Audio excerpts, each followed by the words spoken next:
Arméline Lerouge pour Randstad au féminin, première. Bonjour Arméline. Bonjour.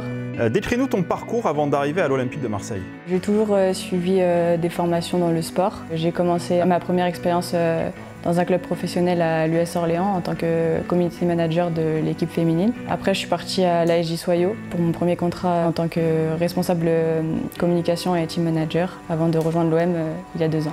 C'est pour mon reportage que je fais ça.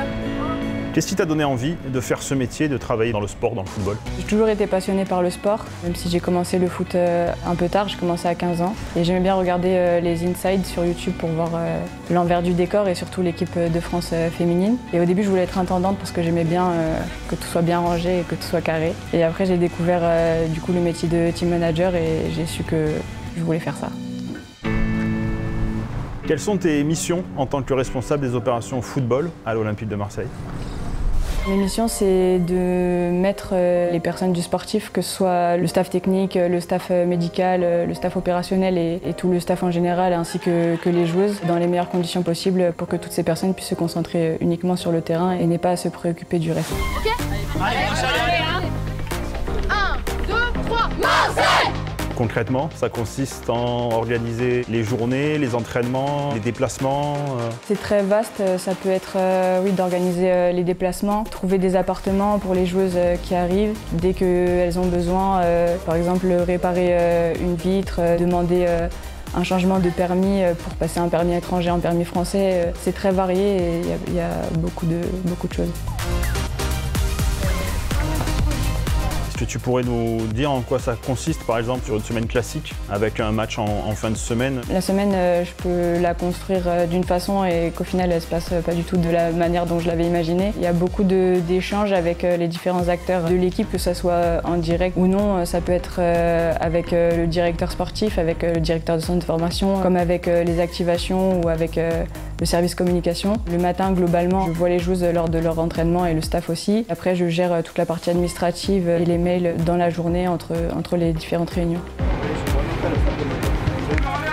Cette saison en Arkema Première League, il y a eu un stage de préparation, il y a eu des matchs de préparation. Quelles ont été tes interventions dans ces activités-là? Il faut trouver un lieu de stage déjà qui permette de trouver aussi des équipes intéressantes aux alentours qu'on peut rencontrer. Il faut échanger avec le staff pour connaître leurs attentes au niveau sportif, mais aussi au niveau de la cohésion, parce que c'est un des moments les plus importants. C'est là où les nouvelles vont aussi connaître les anciennes et où on peut créer justement cette équipe avant le début du championnat.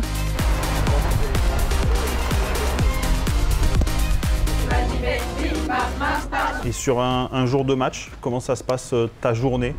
Les jours de match à domicile et les jours de match à l'extérieur, c'est 2 configurations différentes. Globalement, on est à l'hôtel en avant-match. On fait le matin tout ce qui est activation, balade, les échanges avec les filles, avec le staff, etc. On déjeune et après il va y avoir la causerie, on part au stade. Et là, toute la partie match commence, entre guillemets. Il faut que les joueuses n'aient qu'à s'occuper du terrain, le staff aussi. Avec les personnes qui m'accompagnent, on s'occupe du reste, tout ce qui est administratif autour de la rencontre et opérationnel avec les intendants notamment.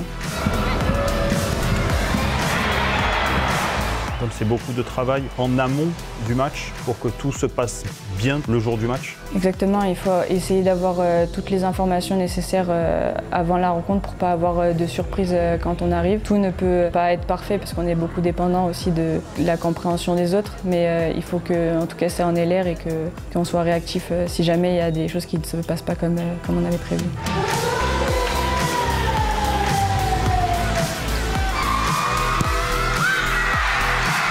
Tu as parlé des fonctions administratives, on imagine que tu es en relation avec les instances dirigeantes du football pour un jour de match? Oui, c'est ça. En fait, on a des documents à remplir et à envoyer avant la rencontre pour que tous les acteurs puissent avoir les informations, notamment sur l'heure de notre arrivée au stade, sur combien de personnes composent notre délégation, en quelle couleur on va jouer, nos besoins. Il faut compléter tout ça et les envoyer en amont du match, du coup, et au club adverse, et aux délégués de la rencontre et à la fédération. Tu Tu as connu des saisons en deuxième division et maintenant l'Arkema Première Ligue. Au niveau de ton travail, quelles sont les différences entre les deux divisions? Je dirais qu'au niveau de mon travail, il n'y a pas beaucoup de choses qui changent. La principale, c'est le fait que ça soit médiatisé. On est plus sollicité, les filles ont plus de demandes, c'est le principal changement. Quelles sont les compétences à avoir pour exercer ton métier? Je pense qu'il faut être organisé dans un premier temps, parce qu'il y a beaucoup de sujets. On peut passer un peu du tout au tout. Il faut être rigoureux, savoir être à l'écoute, mais tout en sachant être discret, parce qu'il y a beaucoup d'informations qu'on ne peut pas forcément évoquer.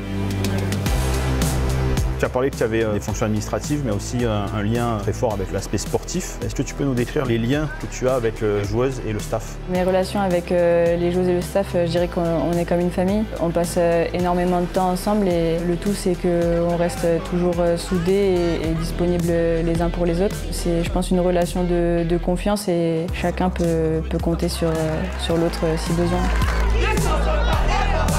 Pour terminer, tu nous expliques tout simplement comment t'es venue ta passion pour l'Olympique de Marseille. Ma famille n'a jamais été très foot, donc je m'y suis intéressée assez tard.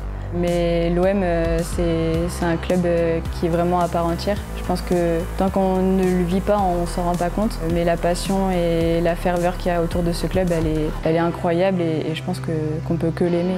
Merci. Merci à toi.